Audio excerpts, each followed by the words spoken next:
Subcommittee on Emergency Preparedness, Response, and Recovery will come to order. Without objection, the chair is authorized to declare the subcommittee in recess at any point. Good morning. We are here to discuss how underserved communities are treated during disasters and learn what more the federal government can do to protect these communities. I am pleased to be filling in as chairman today for today's hearing on behalf of my distinguished colleague, Congresswoman Val Demings. When I served as chairman and ranking member of this subcommittee, today's hearing was one of the topics that I closely followed and worked to address. I applaud Congresswoman Demings' dedication to the subject at hand, and I am pleased to see her continue the fight for helping those who are underserved or vulnerable during disasters. During my time in office, improving the lives of children has been a priority. In 2017, I introduced the Homeland Security Act for Children, a bill to ensure the Department of Homeland Security considered and incorporated the unique needs of children throughout its policies and programs. After years of pursuing enactment of the bill, I am very pleased to say that on June 6, 2022, the Homeland Security for Children Act was signed into law by President Biden. I look forward to discussing with the witnesses this new law and how Congress can continue to push for changes that will help those who need the most help during emergencies. The chair now recognizes the ranking member of the Emergency Preparedness, Response, and Recovery Subcommittee, the gentlewoman from Florida, Ms. Kamick, for an opening statement. Well, thank you, Mr. Chairman, and thank you to our witnesses who are here with us in person today, as well as those joining us virtually. The disaster recovery process is best described by the National Disaster Recovery Framework as, quote, a sequence of interdependent and often concurrent activities that progressively advance a community toward its planned recovery outcomes. Oftentimes, much of the discussion surrounding disaster recovery efforts is centered around improvements that should be made at the federal level. However, close coordination between state, federal, local, tribal, and territorial partners is necessary for a successful recovery process. As a Floridian, I think we can speak to this firsthand. And that is why I'm so grateful that the Emergency Management Director for my home county, Marion County, Mr. Preston Vollen, is able to join us here today and testify. I know his experience in his current role, as well as his previous experience in the fire service. And of course, you all know I'm partial as a fire wife. But as a law enforcement officer, will provide some unique insight into how we can provide better support to this historically underserved community before, during, and after disasters. The significant increase in the number, severity, and types of disasters that FEMA has been called on to respond to in recent years only highlights the vital importance of having effective coordination between emergency managers at all levels of government. As we heard from Administrator Criswell during our last hearing, FEMA is currently managing more than 300 disasters, of which 44 disasters declared so far this year, and the ongoing response to the COVID-19 pandemic continues. To respond to these disasters, FEMA and other federal agencies provide billions in response and recovery aid to individuals and communities across the country. FEMA provides assistance through a variety of programs, through the Individual Assistance and Public Assistance Programs, the National Flood Insurance Program, and the Hazard Mitigation Grant Program.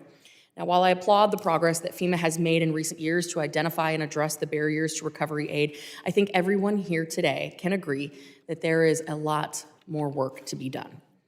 Underserved communities in emergency management can include those living in low-income neighborhoods, communities of color, people with disabilities, older adults, children, those with language barriers, and those living in rural and isolated areas. As a district that encompasses pretty much every one of those categories, I can say this issue couldn't be more important. Today, I would like to talk briefly about two underserved populations, older adults and those living in rural communities. During my time in Congress thus far, I have worked hard to address the unique challenges facing these populations within my district. And as the last few years have shown us, a critical aspect of Homeland Security is ensuring that our federal, state, local, tribal, and territorial governments have the proper plans in place to address significant public health responses. Having these types of plans in place are especially important to help protect the senior population in our communities. I heard from many of my constituents that navigating online registrations, scheduling systems for vaccine appointments have proven to be a major barrier for many of our seniors in our community. There certainly is a generational divide when it comes to this very issue, but also living in an area where rural broadband is not readily accessible, also another major challenge. In response to these concerns, I traveled to all 6 of my counties in Florida's 3rd Congressional District to check in with health leaders and emergency managers at vaccination sites. I'm also thankful that Governor Ron DeSantis and his team worked hard to put our seniors first, ensuring the more vulnerable citizens amongst us receive the COVID vaccine in a timely manner when and if they wanted it. In addition to working to address the challenges facing older adults, I have also been a strong advocate for those living in our rural communities. About 60 million, or 1 in 5 Americans, live in rural areas. Rural communities, including parts of my district, face many of the same challenges as larger, more urban communities. However, as discussed in our previous hearings, these rural communities face additional challenges brought on by a lack of available resources, funding, and connectivity. So in closing, I would like to thank all of our witnesses for participating in this hearing today, and I look forward to hearing your thoughts on how we can all work together to improve outcomes for all disaster survivors. And with that, Mr. Chairman, I yield back. Thank you. I now welcome our panel of witnesses.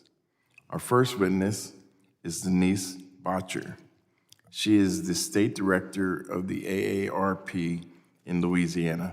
Ms. Botcher leads a 5-member team in Baton Rouge and New Orleans. Our second witness is Ms. Barbara Armanetti. Ms. Armanetti is the Senior Advisor, Child Protection for Save the Children.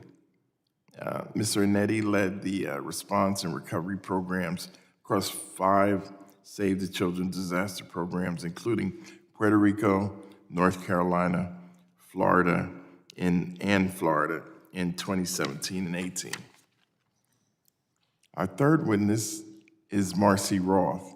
Ms. Roth is the Executive Director and Chief Executive Officer for World Institute of Disability. From 2009 to 2017, Ms. Roth served as the Senior Advisor to the administration of the Federal Emergency Management Agency, where she established and directed the Office of Disability Integration and Coordination. Our fourth witness is Antoine B Richards, who is the Chief of Staff for the Institute for Diversity and Inclusion in Emergency Management. Mr. Richards' experience includes almost a decade of work in the healthcare and emergency management sectors. And I will now recognize the gentlewoman from Florida, Ms. Kamek, to introduce our fifth and final witness.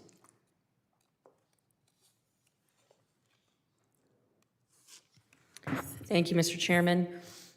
It is a great honor and privilege to introduce a good friend of mine, Emergency Management Director Preston Vollen, who has served with the Marion County Sheriff's Office in Ocala and has been a member of our community as a first responder in that capacity for over 32 years.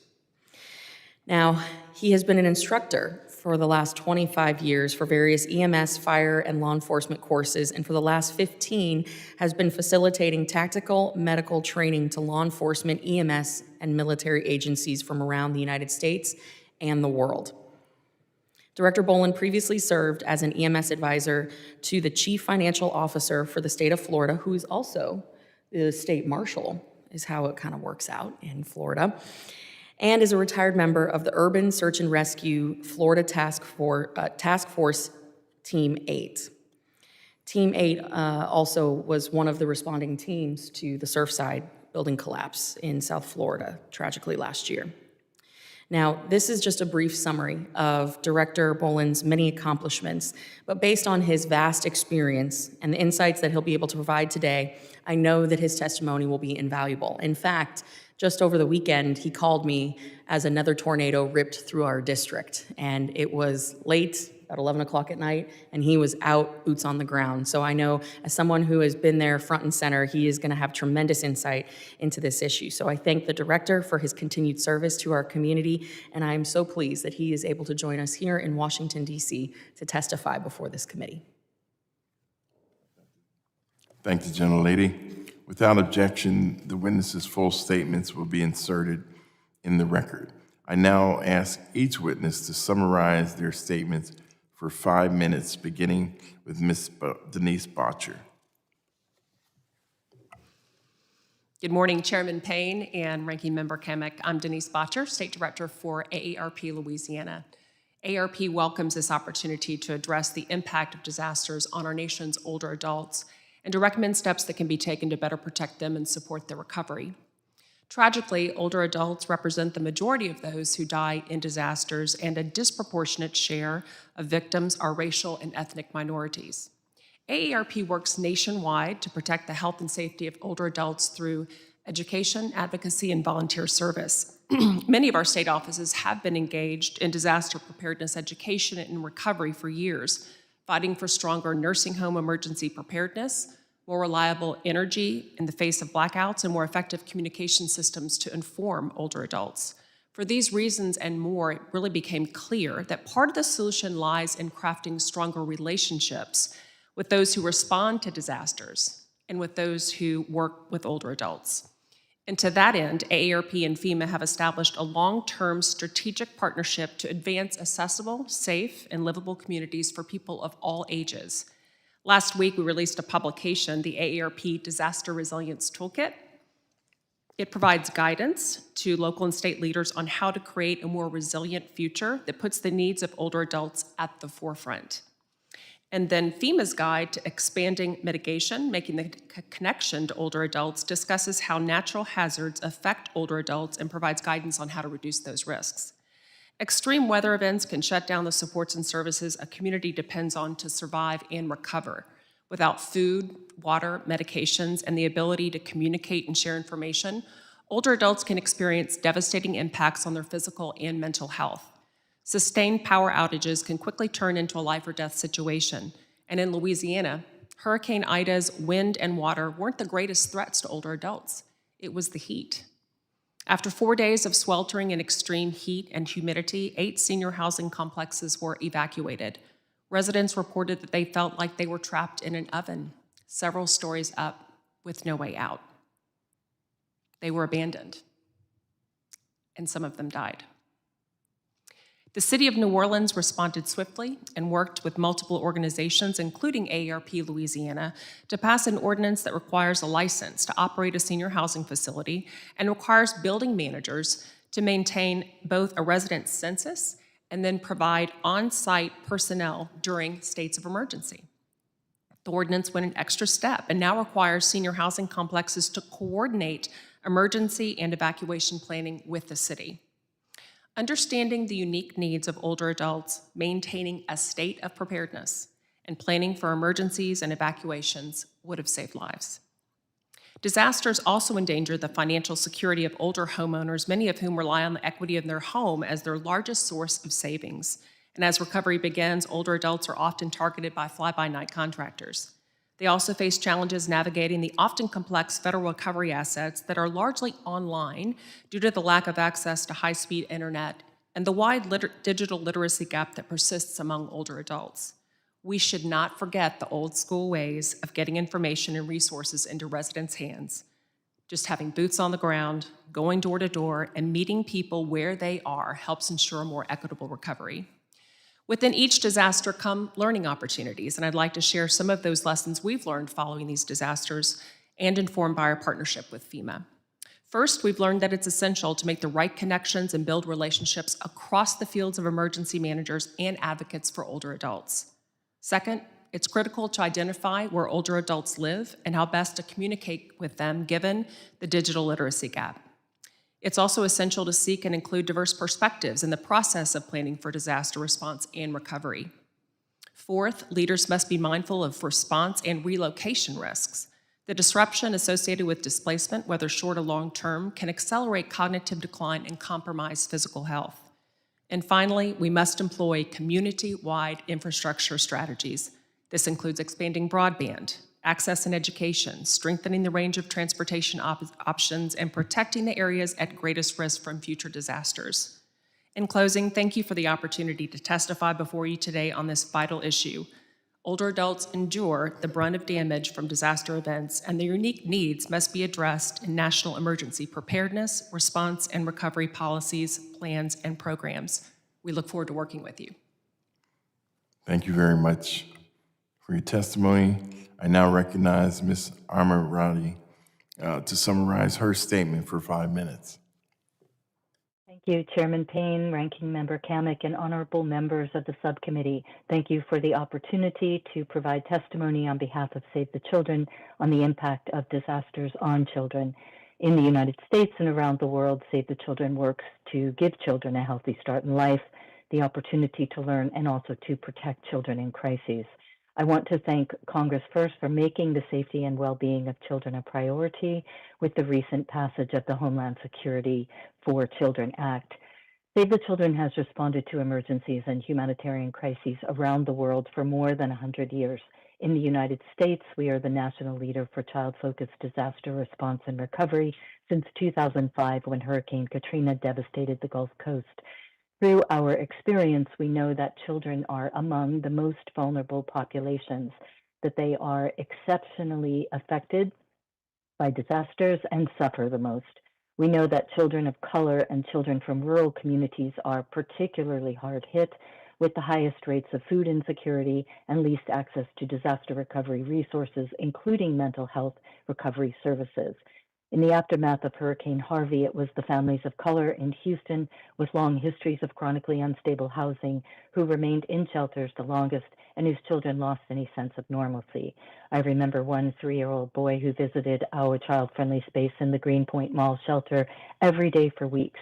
He was a bit of a rebel rouser, and slowly we gained his trust, and he endeared himself to the entire team. We were thrilled when his family received housing placement, but it was hard to say goodbye and wonder what would happen to him.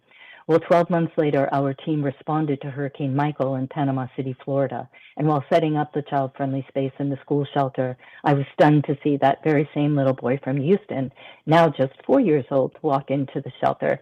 It broke my heart to think what brought him there and how his little life was completely upended, not once, but twice in the course of a year. I had a similar experience with Hurricane Katrina, as devastating as it was for everyone. The hurricane had much deeper impacts on children. The storm, unfortunately, was not the worst thing that had happened to them. They didn't need stuff. What they needed was caring adults and support systems. Based on Save the Children's on-the-ground experience, we know that while tremendous progress has been made, there is more to be done. We offer the following recommendations to the subcommittee. On education and influencing outcomes of a child's overall development, ensure that no displaced child is out of educational setting for more than 30 days. Ensure a robust return to learning policy framework that assesses the number of children out of school, limits the use of schools as temporary shelters, expedites the rehabilitation and refurbishment of damaged schools, and establishes temporary learning spaces. On child care, which is, we know, essential to the economic health and vitality of a community, Congress should please urge FEMA to designate child care as a critical service, placing it at the same category as schools, and urge Congress to authorize a grant funding mechanism to repair or rebuild for-profit child care facilities to support the establishment of temporary child care and reimburse states for subsidizing child care during disaster. On mental health, we urge Congress to ensure funding to support additional mental and behavioral health services in the aftermath of a large-scale disaster to supplement the depletion of existing resources and strengthen the backbone of American children. Congress and the Department of Education to award funds to states to implement and evaluate training of professional development programs for teachers on how to provide support to students before, during, and after disaster, and on government funding and accountability to dedicate more funding to emergency preparedness, response, and recovery to lessen the gaps that remain to further support children. We urge Congress to include children into target capabilities with specific outcomes and performances.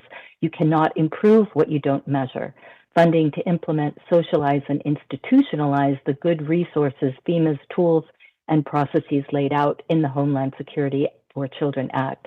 And on cultural representation, Congress to urge all involved agencies to ensure that staff, volunteers, and government representatives working in shelters adequately represent the communities being served. On behalf of Save the Children and our advocates, I want to thank the subcommittee for this opportunity to provide testimony on the needs of children in emergencies, and I'm submitting for the record copy of my testimony with more detailed recommendations. I look forward to working with the members of the subcommittee and to ensure that children and families receive the support they need to recover from disaster. Thank you. Thank you for your testimony. I now recognize Ms. Roth to summarize her statement for 5 minutes. Good morning, Chairman Payne, Ranking Member Kamek, and distinguished members of the subcommittee. It is an honor to testify before you today as one voice among the 26% of the U.S. population who have disabilities and who are continually underserved and left behind before, during, and after disasters. I'm the CEO of the World Institute on Disability, founded by people with disabilities 40 years ago. I've spent the past 20 years focusing on disability-inclusive emergency management and improving disaster outcomes for the whole community, including almost 8 years as senior advisor to FEMA Administrator Craig Fugate, establishing and leading FEMA's Office of Disability Integration and Coordination until 2017.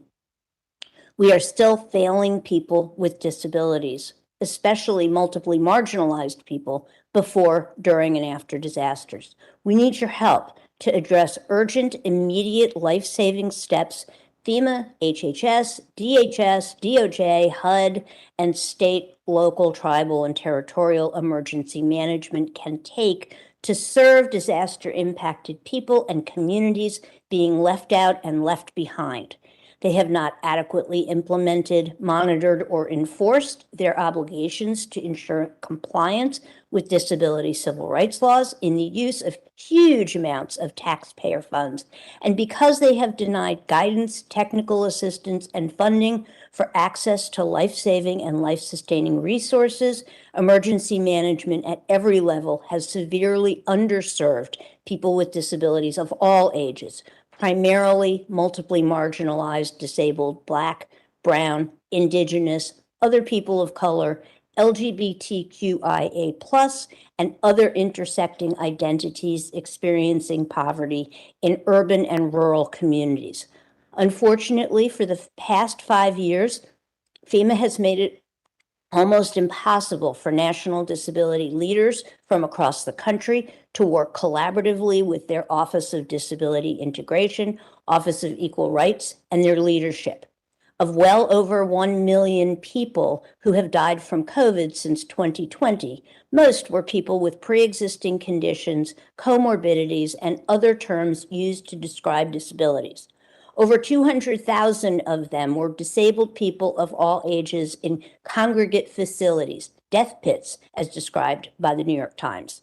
To be clear, people don't go to nursing homes and other institutions because they're old. They go because they have disabilities and need community support that their community fails to provide to them. The World Institute on Disability has been actively participating with the Partnership for Inclusive Disaster Strategies on their daily calls, focusing on the urgent needs of people with disabilities impacted by COVID and concurrent disasters. Disability leaders have met each and every day since February 28th of 2020. We meet on weekends and holidays, and we are almost always joined by the American Red Cross, Centers for Disease Control and Prevention, and community leaders from across the country. FEMA is invited daily, however, they do not attend. One of our key areas of focus is on optimizing the use of the federal disaster declarations and the Stafford Act to protect disabled people and disaster-impacted communities. Independent living centers have a mandate to divert and transition people with disabilities from nursing homes under federal law. We have tried to utilize this mandate to relocate people to safer, non-congregate settings to protect them from COVID and other infections spreading rampantly in these congregate facilities. Since 2020, we've implored Administrator Gaynor, Acting Administrator Fenton, and 11 months ago, we met with and begged Administrator Criswell to guide emergency managers to work with us to utilize the non-congregate sheltering reimbursement option under FEMA Public Assistance Category B Emergency Protective Measures to save lives. We know this option is viable because Roads to Freedom in central Pennsylvania has successfully received reimbursement for life-saving relocation. While trying to navigate FEMA assistance, many others have died. 20 people seeking relocation in one community died while waiting for approval from emergency management to agree to relocation. According to AARP, rates of COVID-19 cases and deaths in nursing homes rose in June for the second month in a row. Resident deaths increased by 54% compared to the previous month. How many of these deaths could have been prevented? How many more can we prevent starting today if FEMA were to prioritize the use of emergency protective measures for assisting people with disabilities to relocate out of congregate facilities and divert others from being admitted with the help of experts from Centers for Independent Living? Please support equality in access and equity in outcomes. Please help us pass the Real Emergency Access for Aging and Disability Inclusion Ready for Disasters Act, Ms. the Roth? Disaster Relief Medicaid Act, and let's build forward better, not back. And please tell FEMA to work with us. Thank you. Thank you very much for your testimony. I now recognize Mr. Antoine B. Richards to summarize his statement for 5 minutes. Excellent, thank you. Excuse me. Chairman Payne, Ranking Member Kamick, and members of the Subcommittee on Emergency Preparedness, Response, and Recovery, I thank you for the opportunity to testify before you today on the highly significant topic of supporting underserved communities in emergency management. My name is Antoine Richards, and I serve as Chief of Staff of the Institute for Diversity and Inclusion in Emergency Management. IDEM has been a strong advocate for vulnerable, underserved, and marginalized populations, having previously testified before Congress on topics including experiences of vulnerable populations during disasters, ensuring equity in FEMA's disaster preparedness, response, and recovery, and health disparities in the novel coronavirus pandemic. Our work is dedicated to the empowerment of marginalized communities within all phases of the disaster management cycle to promote a more resilient and sustainable future. Whether hosting virtual equity roundtables with communities from Alaska to Miami, deploying equity response teams following Hurricane Ida and the Midwest tornadoes, or working directly with communities and tribal nations in the Mississippi Delta and coastal Louisiana. The experiences of our communities remain the same. Our most underserved communities express stories of exclusion, lack of access and awareness to funding, lack of understanding of complex administrative bureaucratic processes, and an overall lack of support from federal, state, and/or local government. While progress is being made toward the integration of equity in strategic priorities, measures, and initiatives, the structural processes that have created inequity remain the same. Policies such as the Stafford Act and our current disaster declaration process remain relatively the same. The suffering of communities remains the same. The disproportionate impacts of disasters remain the same. And as disasters increase in frequency and strength, there is less time for adequate recovery among our nation's most vulnerable communities, contributing to increased suffering. We must change the way we do emergency management. We must do disasters differently. We must focus on the communities that we serve. IDEM's on-the-ground efforts allow us to truly engage, listen, and learn from the experiences of our communities. Opportunities to learn from the decimated walls of houses and see face-to-face the tears of the individuals, families, and communities that suffer within a system that structurally denies them the assistance and resilience of their wealthier counterparts. We see the devastation of these communities for weeks and months on end, understanding that recovery may never be a possibility because the next major disaster is always around the corner due to the current climate crisis. It is the responsibility of Congress, policymakers, and emergency managers nationwide to protect its citizens. Whether intentionally or unintentionally, we all play our part in the disparities that underserved communities face by operating within the constraints of policies, practices, and programs that create barriers to resilience. As the current climate crisis continues to bear impact socially, culturally, and economically, we can no longer afford to seek temporary solutions and initiatives without addressing the root causes of vulnerability. We must do disasters differently. We must invest in our communities and put our communities at the forefront of our work as public servants. Our policies should be people-centric and focused on what can be achieved within the context of our communities. To achieve this, we offer the recommendations that it is imperative to incorporate policies that support community-based funding, indoctrinate sustainability measures for equity initiatives, prioritize funding and accountability mechanisms, improve the understanding of communities through vulnerability assessments and community profiles, and take legislative and budgetary authority through our agencies and through Congress and policies to integrate equity in programs and policies. As an organization, we applaud Congressman Thompson and the House of Representatives for the introduction and passing of the FEMA Equity Act, which supports FEMA in its efforts at instilling equity as a foundation of emergency management. Further, we recognize the current administrator's efforts to instill equity as a priority in FEMA policies, program, and procedures. These actions represent a key example of how we can begin to stop the suffering and do disasters differently. IDEM recognizes that there is still work to be done, and improved outcomes cannot be done alone. The responsibility lies with you, and it requires equity-focused policy and approaches as cornerstones of a more resilient future. I thank you for the time today and the opportunity to share this testimony. Thank you. Thank you for your testimony. I now recognize Mr. Preston Vollen to summarize his statement for 5 minutes. Good morning, Mr. Chair Payne, Ranking Member Kamick, and members. My name is Preston Vollen, Emergency Management Director, Marion County Sheriff's Office. I've been a public servant for over 30 years in the fire service as a paramedic, firefighter, and sworn law enforcement officer responding to catastrophic disasters within the state of Florida and across state lines. I'm privileged to come to the Capitol to testify and share experiences and concerns from Marion County, Florida counties, and throughout the nation through lessons learned and to discuss preparedness for our citizens. I have prepared 4 written testimonies provided to you that have an impact on rural counties that affect our citizens to prepare, recover, and catastrophic events. The first one is weather radar coverage. 2, emergency short-term and long-term housing. 3, bi-directional amplifier antennas in schools, hospitals, and large industrial structures. And 4, redundant prime communication towers. Due to time constraints, my verbal testimony opening will concentrate on 2, weather radar coverage and emergency short-term and long-term housing. The first one, weather radar coverage. The National Weather Service activates the emergency alert system most frequently for imminent and dangerous weather conditions, severe weather storms, and tornadoes. The National Weather Service uses the NOAA weather radio as its primary means to activate the emergency alert system. When watches and warnings are issued by the National Weather Service, it triggers alert messages for local authorities. Having the right data at the right time is critical to emergency managers so we can make informed decisions and protect our communities before, during, and after a severe weather event.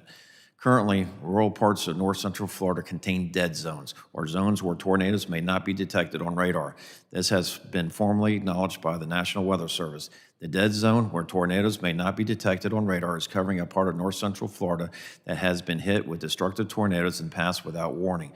When the radars are initially established, they were positioned in areas that were already or were anticipated to become densely populated areas. The current radar infrastructure, lack of new radars in fast-growing parts of our country can and has prevented more rural counties and communities from receiving timely warning and notifications.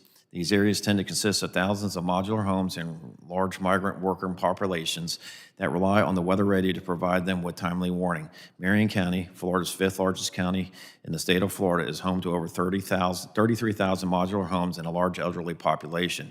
Our rural jurisdictions are confronted with these unique challenges, and we must ensure our communities are equipped with the tools and infrastructure needed to ensure that the critical life-saving emergency notifications reach everyone they are intended for.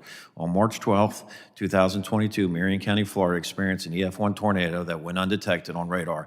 Because of that, no tornado warnings were issued by the National Weather Service, which in turn did not trigger our local Alert Marion emergency notification system. As a result of this tornado, 184 families had to be relocated in one apartment complex alone, and 259 residential structures affected. Within the past 2 years, Marion County, Florida has experienced 3 confirmed tornadoes that were undetected on radar. Therefore, no warnings were issued. Due to the distance of the county to the closest national weather radar, tornadoes are hard to detect below 10,000 feet. There is a critical need additional federal weather radar coverage in north central Florida. The second one is emergency short-term and long-term housing. Community resilience has become a critical focus for emergency managers and policymakers concerned about disaster risk and vulnerability in rural areas. Following a disaster, finding permanent housing solution for low-income and underserved households may be especially difficult during a housing shortage.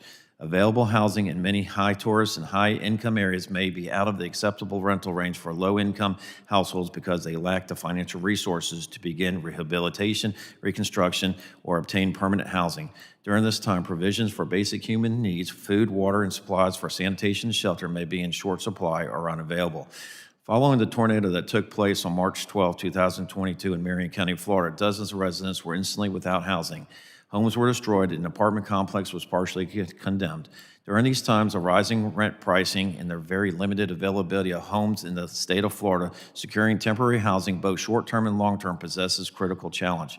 The average rent in Marion County, Florida is between $1,500 and $1,700, so when families are faced with being displaced, producing first, last, and security deposits, along with moving, transportation, and utilities can be impossible.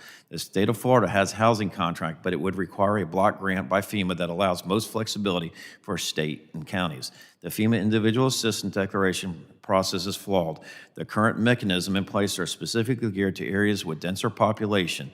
Rural counties are usually holistically lower incomes and less tax base versus a dense population with sporadic lower incomes and significant higher tax base.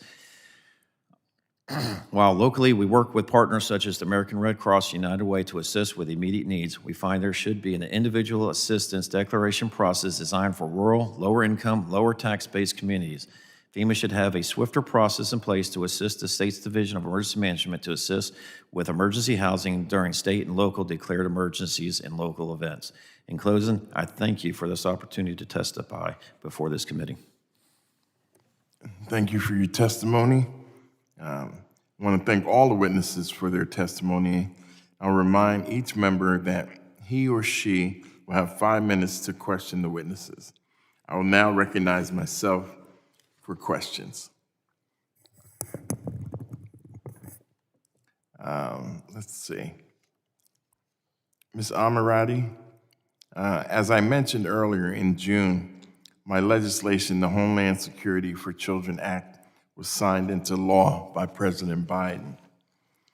This law authorized the children's technical expert will ensure children's needs are incorporated throughout the Department of Homeland Security's policies. Moving forward, what steps can FEMA take to ensure the meaningful implementation of this legislation? Thank you so much. And first and foremost, thank you for pushing this forward. I think that the tremendous strides have been made, and the policies and processes that you reference are wonderful. They must be operationalized, and they must be operationalized from federal to state to local to the tribal to the communities. Each of our colleagues and associates, peers on the call have mentioned how important that is.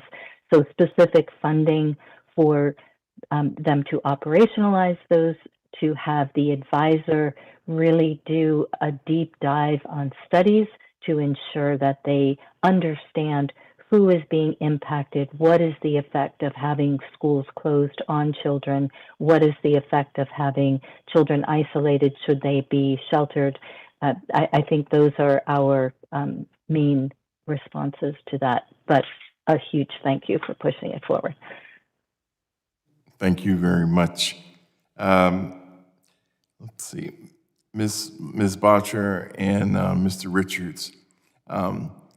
Whether someone is rich or poor influences how someone fares during a disaster. For example, families with cars who can afford gas and a place to stay will be more likely to evacuate than those who do not have those resources. Ms. Botcher and Mr. Richards, how can state, local, and federal governments help low-income communities and older adults who are often living on fixed incomes to ensure that income levels do not determine disaster outcomes? Ms. Botcher first. Thank you, Mr. Chairman. I would say that meeting people where they are and providing them transportation options is the best way to get people out of harm's way if an evacuation is called. To do that can be very difficult with those particularly older adults with physical limitations. So in Louisiana, we have several parishes that have a registry where older adults with disabilities or physical limitations can actually register so that local authorities know where they live and what their needs are so that we can be better prepared to get them out of harm's way. Thank you. Mr. Richards?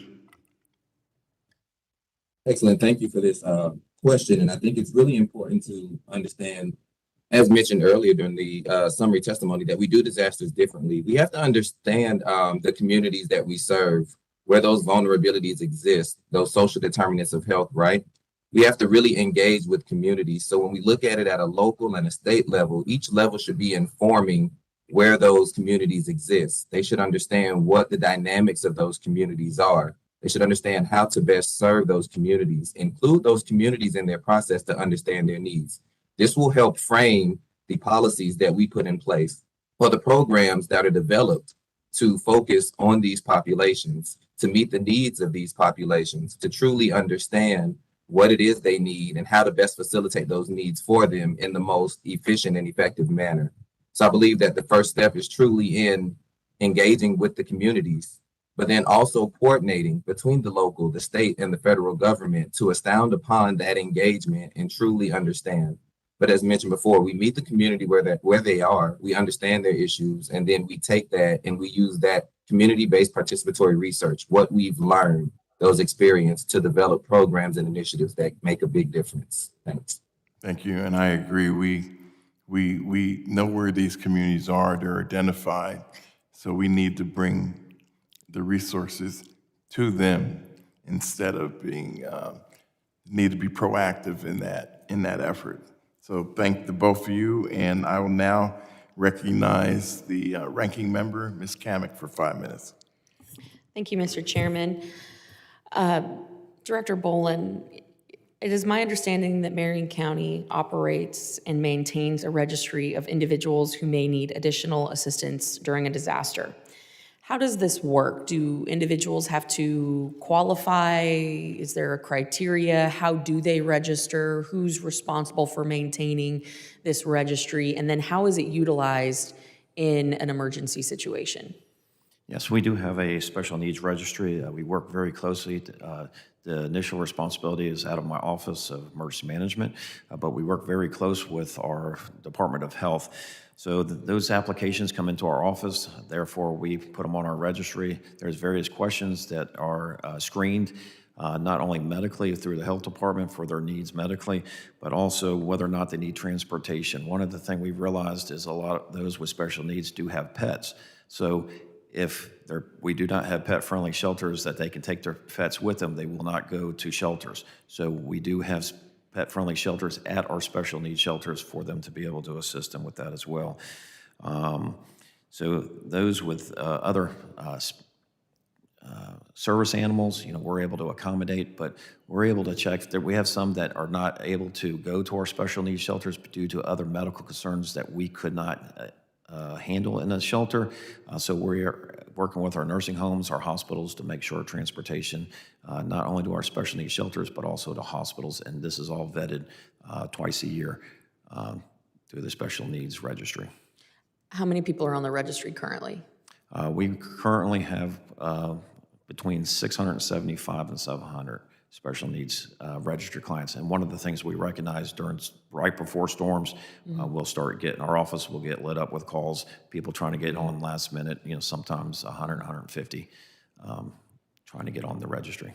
Now, I know that your written testimony concerns two other areas that you weren't able to summarize in your opening remarks. And we've had several conversations about shelters, buildings, public spaces, and active shooter threats, and the need for emergency communications and why that's so important. Can you elaborate? Quickly, redundant prime communication towers is a big thing, not only in Marion County, but in other Florida counties and throughout the nation. Is a lot of agencies, and especially after September 11th, with enhancement of public safety communication radios, we did go to the P25 system and upgraded because all our agencies in Marion County are on one prime tower. And we've seen the need through the state of Florida, as many counties do not have a redundant tower. So if that tower goes down, and we did have a situation back in 2007 in a neighboring county where a tornado hit their prime tower, which caused catastrophic communication issues, is the need for counties to work together, even with redundancy for financially, to be able to share these prime towers or redundant towers. So if a system goes down, we can have a secondary tower. And again, this is something that is not just new to Marion County, but nationwide, and we need that. The second is bi-directional amplifier antennas in schools, hospitals, and large industrial commercial areas. As a public safety person, I personally have experienced this responding to emergencies in schools and hospitals. We too in Marion County have had a school shooting, we've had a hospital shooting, and responding for public safety, going into there, these structures are concrete and steel, communications is poor. We know this, we've experienced it, and we really need to work with bi-directional antennas in these facilities, these critical facilities, to keep our students safe, keep our staff safe, and first responders responding to these locations in emergencies, and to be able to put these in, to be able to broadcast our communications, not only to responders, but also be able to get that information back to our communication centers. And it's almost impossible in a lot of these facilities, and we're seeing this nationwide, in the news daily, and it's a concern nationwide. So in the last 30 seconds that we have left, I'd like to give you the floor just to talk about how FEMA can be better in terms of responding to some of these emergencies. For example, these undetected tornadoes that are tearing through, they create havoc and chaos, but it doesn't trigger a FEMA response. But this is an underserved community, so how do you recommend that FEMA go forward? So In 8 seconds. all right, radar, we're so far from the National Weather Service in Jacksonville and Tampa. As radar comes over Marion County, it does not detect anything under 10,000 feet. There is short coverage there. The National Weather Service puts a meteorologist in our EOC during tropical storms because the coverage is not sufficient for Central Florida. Marion County, Sumter County, there's few counties in here that share the same concerns. Thank you. Thank you. I yield back. Thank you. I now recognize Ms. Watson-Coleman for 5 minutes. Thank you, Mr. Chairman. I want to thank all the witnesses. Your testimony has been very helpful for me to understand what you're experiencing, and I want to know how FEMA can do better for those constituents that you all represent here. Ms. Botcher and Ms. Armanetti and Mr. Richards, in my district and across the nation, we're seeing historic heat waves. And I introduced the bill HR 7949, the Stay Cool Act, to address the threat of extreme heat. As we see these increased incidences of the extreme heat, how should the federal government account for the unique needs of vulnerable communities, including older adults, children, individuals with disabilities, and of course, low-income residents? What is it that we should be doing, that FEMA should be doing in these areas? Ms. Botcher, Yeah, thank you so Ms. much for Almaretti, the and question. Mr. Richards. Yeah. As I stated in my testimony, heat was the biggest threat to older adults after Hurricane Ida, where it was incredibly hot and humid. And I would say that having the reliable systems, I mean, that's first and foremost, is to invest in our infrastructure so that we have reliable systems that we can count on. And in the event that we cannot, we have to have the ability to have cooling centers within communities, to be able to point people in the right direction of where those centers are.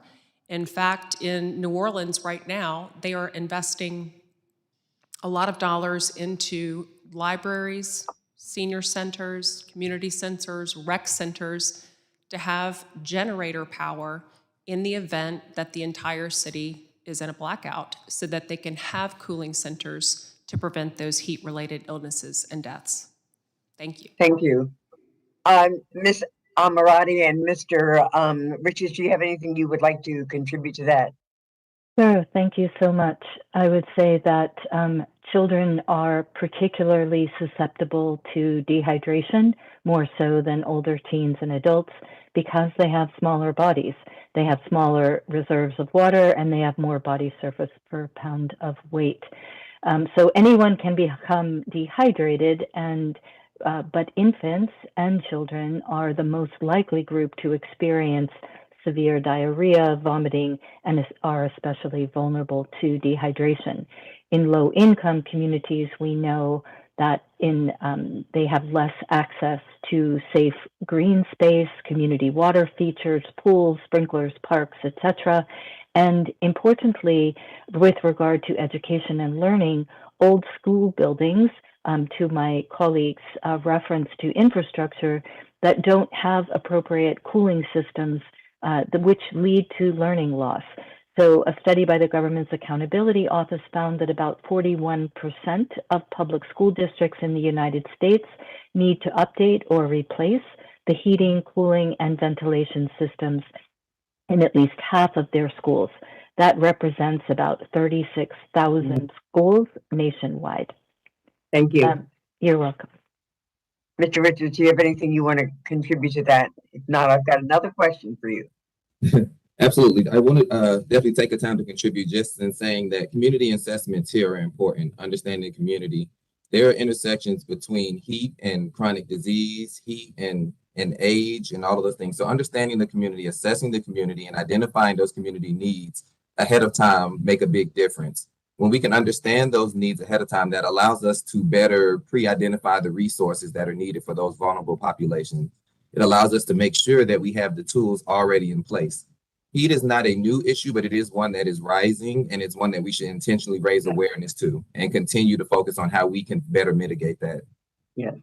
For all of you, Mr. Bowser, thank you for your testimony.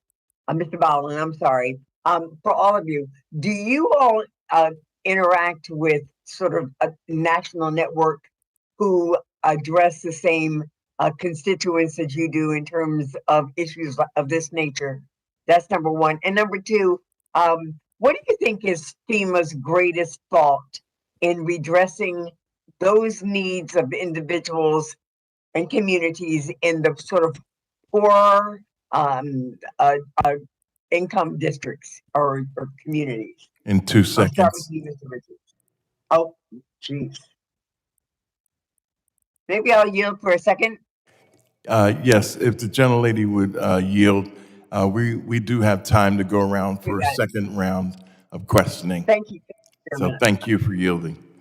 I'll now recognize myself for a second round.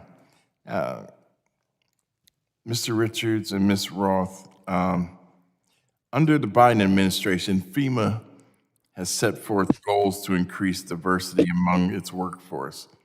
Mr. Richards and Ms. Roth, what can FEMA do to prepare its workforce to deal with the diverse needs of underserved communities? We'll go with Ms. Roth first. Thank you, Chairman, for that question. So FEMA, since 2017, has had several GAO, Government Accountability Office, open and closed recommendations focusing on training. Those have not been fulfilled, and that training is focused on both the workforce and the community, and the need for inclusion and diversity, inclusion, and accessibility. When I left FEMA in 2017, they were on their way to a workforce of 285 disability experts. Unfortunately, most of those folks are no longer there. So as they're focusing on rebuilding the workforce, it's going to be imperative that they focus on rebuilding the expertise to serve multiply marginalized disabled people. Thank you. Mr. Richards? Excellent. Thank you for this question. And, I think that there has to be intentionality behind everything that we do. One of the ways that I think this could be done, of course, is through diversifying the workforce. The workforce and the leadership in FEMA have to be representative of the communities that we serve. They have to be inclusive of the communities that we serve. There's a bit of a disconnect, between the communities and then the federal government, whether it's lack of trust or just issues and barriers that are in place. I think connecting more with those communities is going to be imperative, but then also diversifying workforce that can facilitate those connections. There also needs to be improvements in training in terms of culturally competent training and how we identify with those communities, how we engage communities, so community engagement, informed community engagement to that matter too. A lot of these communities have gone through trauma, they're going through vulnerabilities, they're going through experiences, and knowing how to address those experiences is much of a mental health issue as it is I'm doing my job as an emergency management professional issue, right? So that mixed with cultural competence will be a huge help.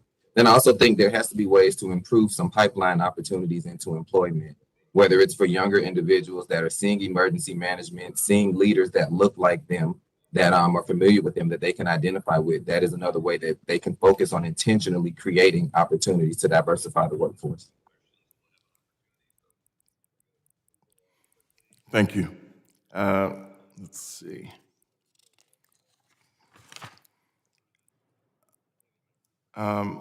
Continuing on that, let's see, this is for Mr. Richards, Ms. Roth, Ms. Armanetti, and Ms. Botcher on extreme weather events are causing millions, especially in underserved community, to lose their homes and so much more. In recent years, we have seen historic flooding, record-breaking hurricanes, and wildfire seasons. Mr. Richards and Ms. Roth, what actions should FEMA take to help the underserved communities that are adversely impacted by climate change? Quickly. Ms. Roth? Very simply, they need to work with the community leaders. We have a robust national group led by people with disabilities. We welcome involvement with FEMA to work together on issues around climate and extreme weather, as well as other disasters. Thank you. Mr. Richards, quickly. I think it'd be important here again to focus on the community assessment and understanding the community, being able to identify where those issues exist and then working towards that. When we look at kind of state flood plans, 84% of state flood plans didn't consider how flooding disproportionately affected vulnerable populations. There are accountability measures that I believe that FEMA can put in place in terms of their funding or their approaches in working with state and local governments that can also encourage better approaches to how we engage communities. Thank you. Thank you very much. I'll now recognize the ranking member, Ms. Kamick, for 5 minutes. Thank you, Mr. Chairman. I'm going to jump over to Ms. Botcher. You mentioned that AARP regularly leads programming through Rural Free Delivery TV to educate your members in remote and rural areas about how to better prepare for disasters. Can you talk a little bit more about this program and just dig into some of the highlights in the release that you all just had? Thank you so much, Congresswoman. Yeah, so AARP really tries to maintain this state of preparedness. So hurricane season is a season, right? It's June 1st through November 31st. We're very familiar with that along the coast. But I think it's important that we keep that state of preparedness year-round for all sorts of emergencies. And so AARP state offices and through its rural television program continually educates its members about how to stay prepared. Those emergency go bags that we have, what financial documents you may need to have at the ready, right? So that they're protected, that you can just grab and go when you need to. I mean, all those types of things. And then we help them try to navigate recovery that is oftentimes so complex, right? It's online. We help them get to the right people. And the other thing I want to add, and Mr. Richards had said the word intentionality.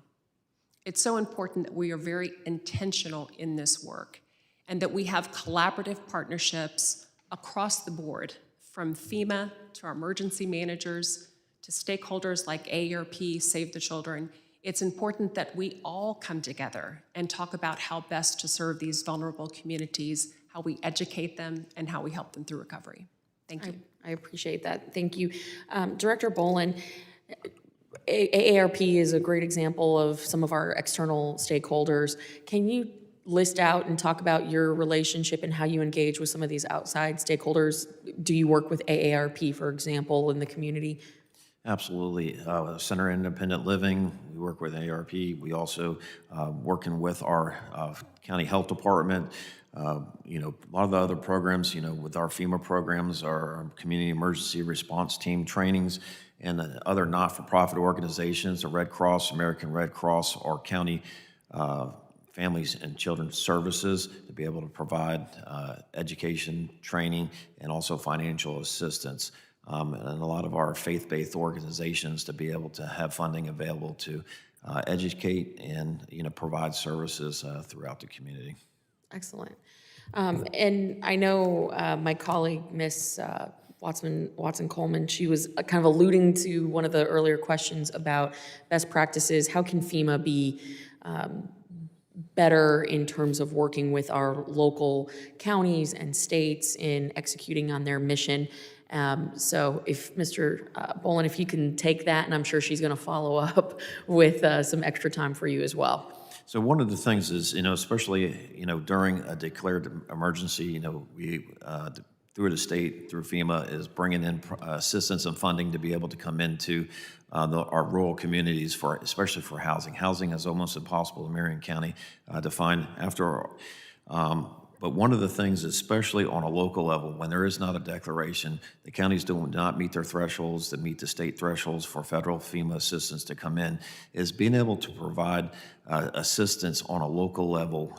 This was a big impact for Marion County, over 252 homes, that were lost trying to find housing, provide transportation, and everything that kind of goes along with that move.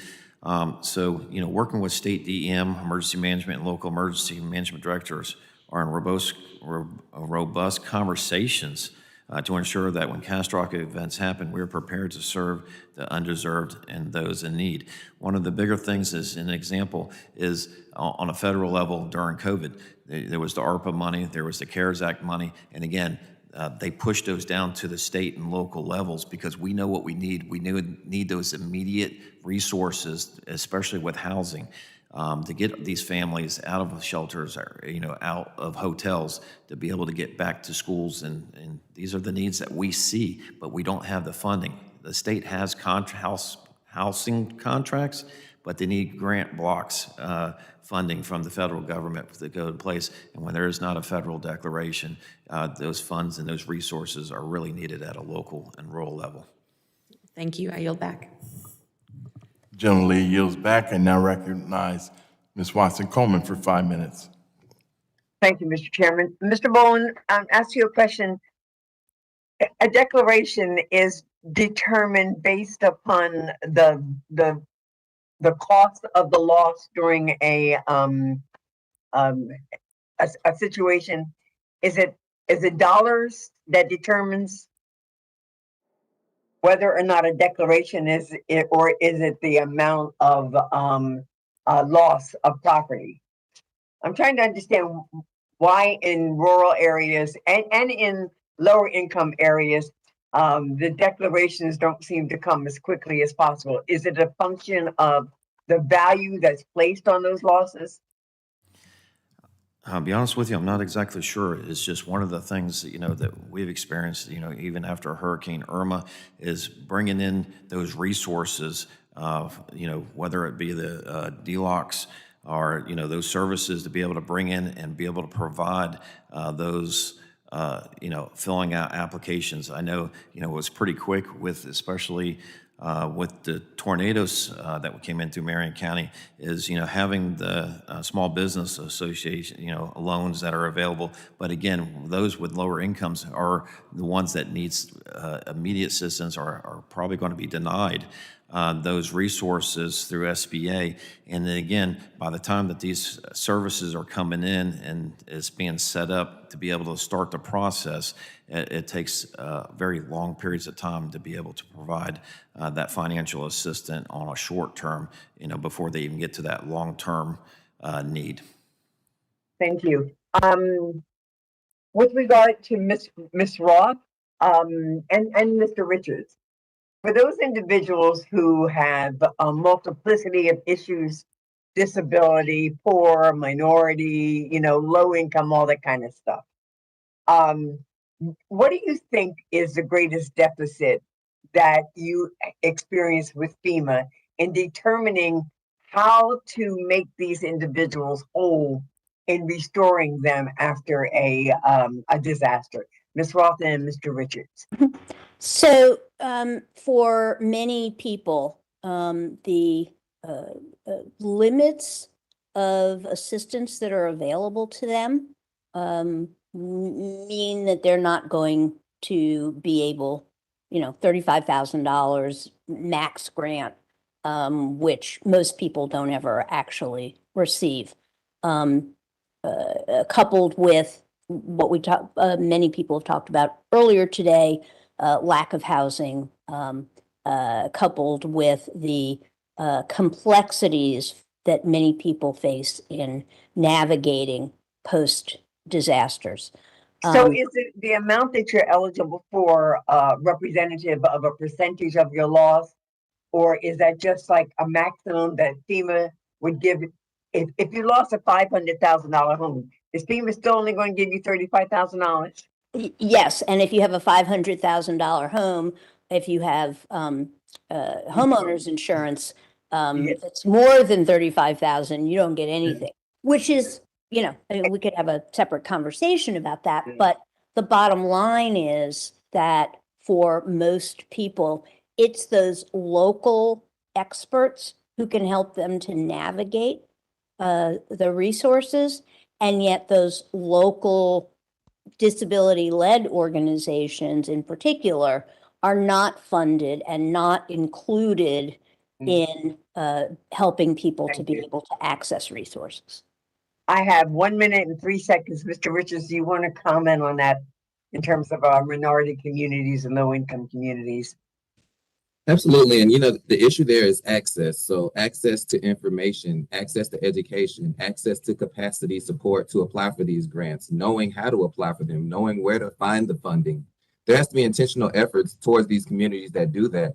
That has to come from the top at the federal level. That also has to come at the state level and the local level. There needs to be intention about it.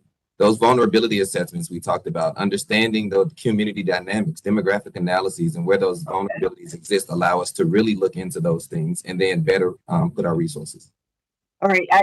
In closing, is FEMA not putting the resources necessary into being able to facilitate that information on the local level being shared by people who know the communities. I believe there has to be a better investment in communities, community-based organizations, nonprofits. Thank you. I yield back, sir. Gentlelady yields back. I want to thank the witnesses for their testimony, their valuable testimony, and the members for all their questions. And the members of the subcommittee may have additional questions for the witnesses, and we ask that you respond expeditiously in writing to those questions. The chair reminds members that the committee record will remain open for 10 business days. And without objection, the subcommittee stands adjourned.